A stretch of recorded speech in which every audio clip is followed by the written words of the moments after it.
Good morning. जैसा कि इससे पहले वाले व्याख्यान में अपन लोगों ने चर्चा करी थी population problem in developing countries, विकासशील देशों में जनसंख्या संबंधी समस्याएं। देखिए, जनसंख्या संबंधी समस्याएं चाहे विकसित देश हो चाहे अविकसित देश हो, जिसको अपन विकासशील देश भी कहते हैं, कोई भी मानव या निवासी क्षेत्र जनसंख्या संबंधी समस्याओं से घिरा हुआ है। विकसित देशों में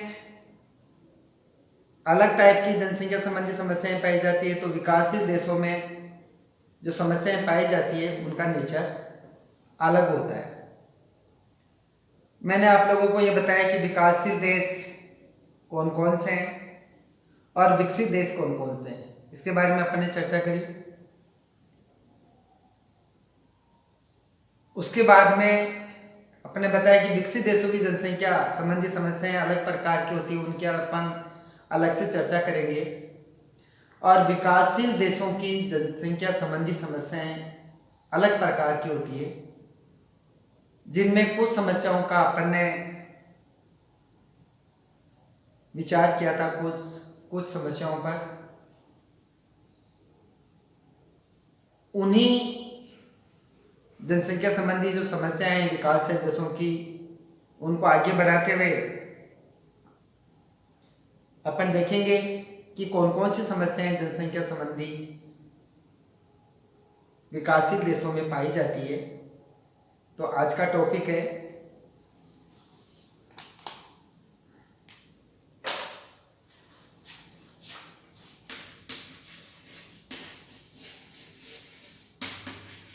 पॉपुलेशन प्रॉब्लम इन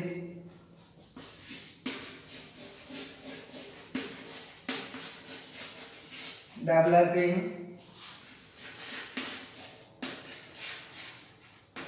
कंट्रीज।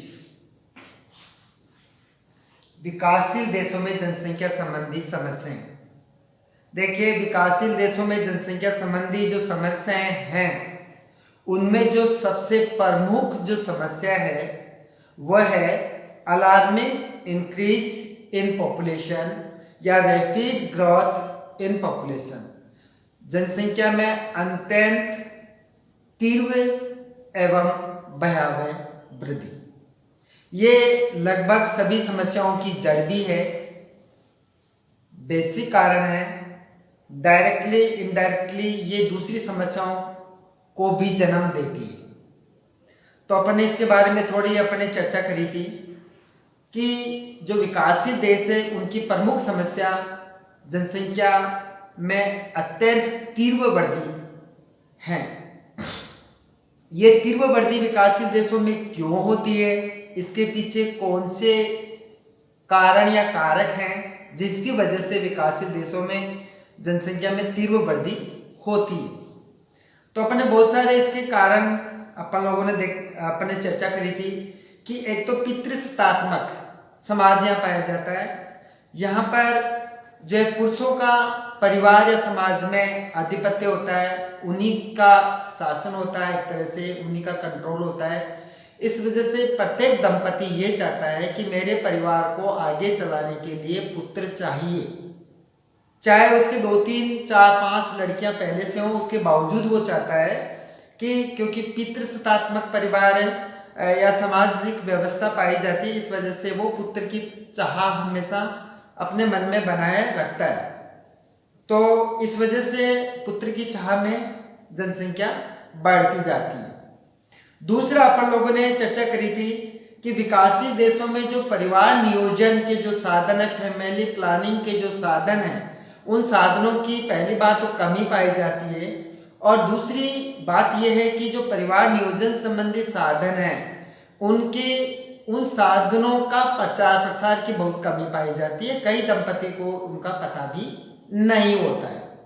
इसके अलावा जो है पॉवर्टी, गरीबी, बेरोजगारी, ये भी मुख्य यहाँ पर कारण पाए जाते हैं। और साथ में जो विकासशील देश है वहाँ पर अंधविश्वास बहुत अधिक पाए जाते हैं और अंधविश्वास की वजह से लोग जो है अपनी संतानों को भगवान या अल्लाह की देन समझते हैं। इस वजह से वो फैमिली प्लानिंग के जो प्रोग्राम है उसको इम्प्लीमेंट अपनी लाइफ में नहीं करते हैं। देखिए बहुत सारे जो देश है विकासशील उनमें ज़्यादातर में 2 से 3% तक की जनसंख्या की वार्षिक वृद्धि होती है। विशेष तौर पर जो मुस्लिम कंट्रीज है उनमें तो 3% से भी ज़्यादा जनसंख्या की ग्रोथ रेट देखी गई है वार्षिक। जैसे अरब है, ईरान है या बांग्लादेश है, तो इन देशों के अंदर और भी ज़्यादा जनसंख्या वृद्धि पाई जाती है। इसके अलावा एक जो बहुत बड़ा कारण है जनसंख्या की तीव्र वृद्धि का वो है शिक्षा की कमी। जो विकासशील देश है, चाहे वो बांग्लादेश हो, चाहे वो पाकिस्तान हो, चाहे अफगानिस्तान हो, चाहे वो अफ्रीकन कंट्रीज हो, चाहे वो लैटिन अमेरिकन कंट्रीज हो, यहाँ पर जो लिटरेसी रेट है, साक्षरता की जो दर है वो या शिक्षा का स्तर बहुत कम पाया जाता है। जैसे अपन उदाहरण के तौर पर देखें तो भारत में मात्र 74% जनसंख्या ही शिक्षित है।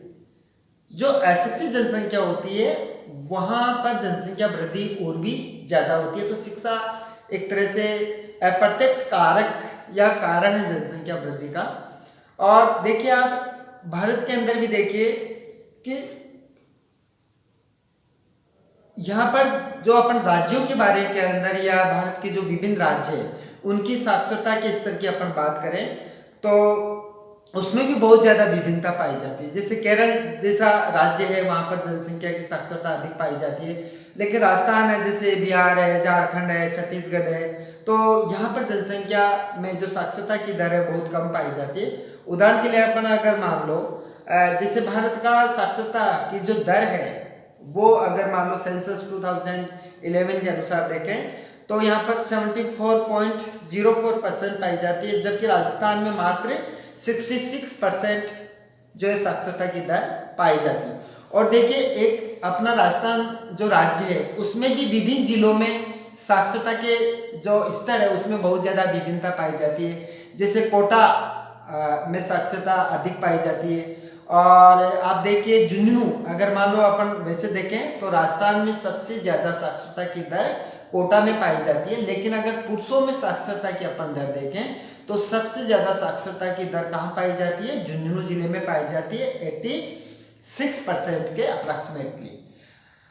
अब अगर अपन दूसरे जो जिलों की बात करें राजस्थान में देखिए आप जालोर सीरो के अंदर मात्र जो है 54% ही साक्षरता पाई जाती है। जैसे जालोर के अंदर 54.9% जो लिटरेसी रेट पाई जाती है, जबकि सिरोही के अंदर 55.3% जो है साक्षरता की दर पाई जाती है। तो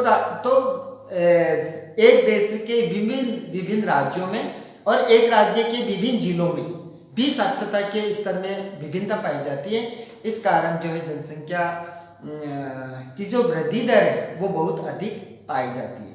तो देखिए जो मेन जो समस्या है विकासशील देशों की वो है बहुत तीव्र गति से या बढ़ावे जनसंख्या वृद्धि का पाया जाना।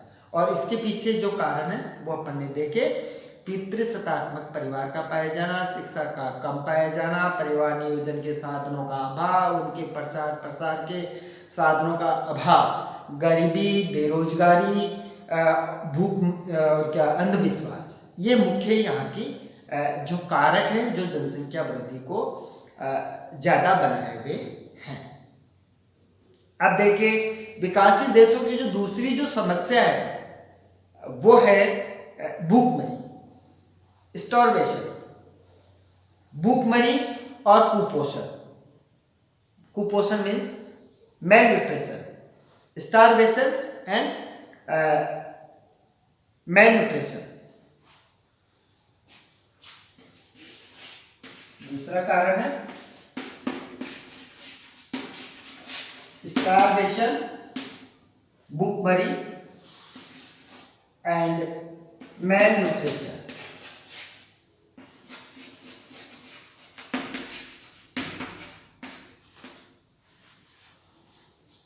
भूखमरी एवं कुपोषण। देखिए, भूखमरी इसलिए पाई जाती है कि इन देशों के अंदर जनसंख्या की वृद्धि दर ज्यादा होती है, जबकि वहां पर सीमित संसाधन पाए जाते हैं और सीमित संसाधनों पर जनसंख्या का दबाव ज्यादा होने के कारण जो है भूखमरी और कुपोषण की स्थिति पाई जाती है। देखिए, जितने भी विकासशील देश है, चाहे वो अफ्रीकन कंट्रीज हो, चाहे बांग्लादेश हो विशेष तौर पर, तो यहाँ पर जो है भूखमरी और कुपोषण की स्थिति बहुत ज़्यादा पाई जाती है। हालांकि भारत में भी भूखमरी की स्थिति पाई जाती है। अगर अपन भारत का उदाहरण लें तो देखिए आप, भारत के अंदर 50% जो आबादी है, मतलब 50% जनसंख्या, वो जो प्रतिदिन का जो कैलोरी है, भोजन की जो कैलोरी है, तो ऐसा आहार वो लेते हैं कि उनको 1800 कैलोरी 1800 कैलोरी से ज्यादा भोजन उनको प्राप्त नहीं हो पाता है। जबकि एक स्वस्थ जीवन जीने के लिए मानव के लिए कम से कम 2400 कैलोरी का भोजन चाहिए। तो आप देखिए, जहां पर 2400 कैलोरी का भोजन चाहिए, वहां पर सिर्फ 1800 कैलोरी भोजन ही 50% जनसंख्या को मिलता है। तो इस प्रकार जो है विकासशील देशों के अंदर भूखमरी, स्टार्वेशन और मेल न्यूट्रिशन, कुपोषण की समस्या भी एक महत्वपूर्ण समस्या पाई जाती है। जबकि देखिए, विकसित देशों के अंदर स्वस्थ जीवन जीने के लिए कितनी कैलोरी चाहिए? 2400 कैलोरी चाहिए। जबकि विकसित देशों के अंदर 2600 कैलोरी तक का आहार जो है आबादी को मिलता है। जबकि भारत के अंदर स्थिति क्या है? 1800 कैलोरी मिलता है 50% जनसंख्या को। तो देखिए, विकासशील देशों में जिनमें भारत भी है, तो और भारत से भी बदतर स्थिति है इन अफ्रीकन कंट्रीज वगैरह की, तो बांग्लादेश वगैरह की, जहां पर जो है कुपोषण और भूखमरी की स्थिति और भी ज्यादा खराब पाई जाती है। यहाँ पर ये बहुत बड़ी जनसंख्या संबंधी समस्या है। इसके अलावा विकासशील देशों की जो थर्ड जो प्रॉब्लम है, वो प्रॉब्लम है रीजनलिज्म, क्षेत्रवाद की समस्या। क्या प्रॉब्लम है? रीजनलिज्म।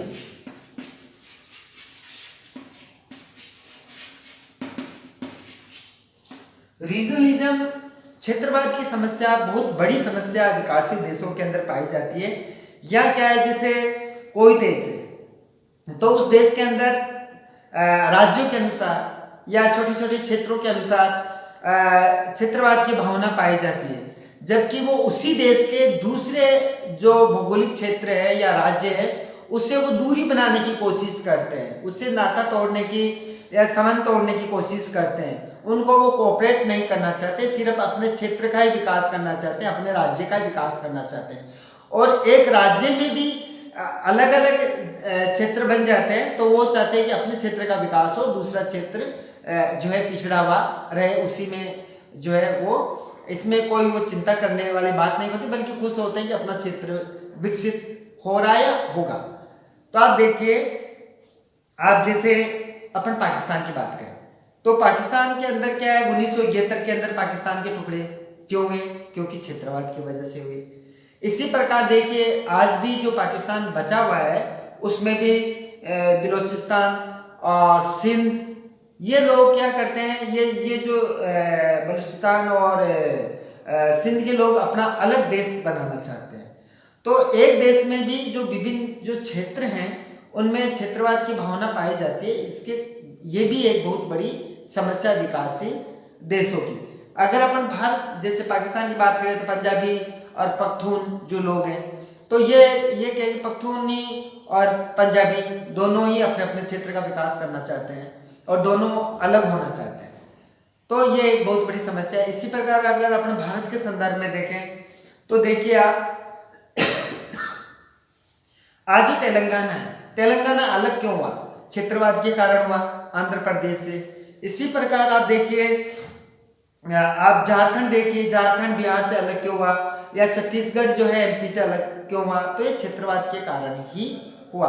तो विकासशील देशों में क्षेत्रवाद की जो एक समस्या है, ये बहुत बड़ी समस्या पाई जाती है। इसके अलावा आप देखिए भाषावाद। भाषावाद भी लिंग्विज्म जिसको अपन कहते हैं इंग्लिश में, और जो प्रॉब्लम है डेवलपिंग कंट्रीज की वो है भाषावाद। क्या है? भाषावाद, लिंग्विज्म।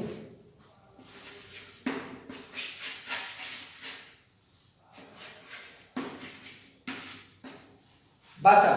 अब आप देखिए जो विभिन्न भाषी क्षेत्र हो जाते हैं, एक जो विकासशील देश है उन विकासशील देशों के अंदर कई भाषाएं बोली जाती है, और एक भाषा बोलने वाले लोग दूसरी भाषा को तुच्छ समझते हैं, उनका उन दूसरी भाषा बोलने वाले लोगों का मान सम्मान भी नहीं करते, उनको कोऑपरेट भी नहीं करते। देखिए अगर अपन भारत का उदाहरण लें तो 1963 में जब हिंदी को राजभाषा या राजकाज की भाषा बनाने के लिए जब संसद में बिल पेश किया गया, तो आप देखिए अपने भारत के दक्षिणी जो राज्य हैं उन दक्षिणी राज्यों ने इसका विरोध किया कि हिंदी को भारत की राष्ट्रभाषा नहीं बनाना चाहिए। तो देखिए भाषावाद भी इन जो विकासशील देश हैं इन देशों की एक प्रमुख समस्या है। तो इस प्रकार देखिए जो विकासशील देश है यहाँ पर बहुत सारी जो है जनसंख्या संबंधी समस्याएं पाई जाती है, और इन जनसंख्या संबंधी समस्याओं के बारे में कुछ अपन ने पहले वाले व्याख्यान में चर्चा करी, कुछ अपन ने आज करी। इनकी जो शेष जो समस्याएं हैं, क्योंकि बहुत सारी समस्याएं एक व्याख्यान में संभव नहीं है सभी पर चर्चा करना, तो अपन जो विकासशील देशों की जनसंख्या संबंधी जो समस्याएं हैं उन समस्याओं का, बाकी की समस्याओं का अपन जो है चर्चा अपने नेक्स्ट व्याख्यान में करेंगे। आज बस इतना ही। Thank you so much.